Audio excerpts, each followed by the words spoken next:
I want to thank all of you for coming, and for those of you who are taking note and broadcasting our words. For the past 5 days, the Wasatch Front has had the worst air quality in the nation. Now it's going to snow in the next week, and then the air quality is going to get a little bit better, and by late February and March, we'll be able to see across the valley. And people say it doesn't really matter. We only had a bad month.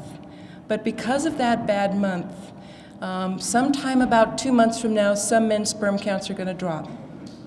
Some women who are pregnant right now are going to miscarry. Some women who are pregnant right now are going to develop preeclampsia, and a few more babies are going to be born prematurely because of these 5 days, this bad month. Those kids that were exposed to hypertension in the uterus and those kids that were born early will have more difficulty in school. They will grow up having more risks for diabetes, hypertension, and heart disease. It doesn't have to be a whole year of bad air. 5 days of bad air is enough to program the fetus to go on to have difficulties as a child. So what do we do about this? I have worked doing in vitro fertilization, making test tube babies, and we know that to get good quality embryos that are going to make children, to get pregnancy rates, we have to triple filter the air that goes into our laboratory.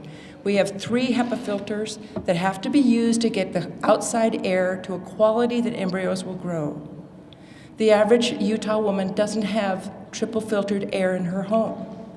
And the average pregnant woman in Utah Valley, Wasatch County, and in Davis County doesn't have triple filter in her home.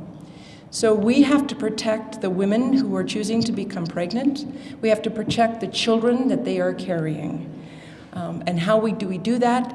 It turns out that 5 bad days is enough. Research around the world has shown 5 bad days is enough to make a difference. Our own research shows that 5 bad days is enough to drop sperm counts here in the Wasatch Front.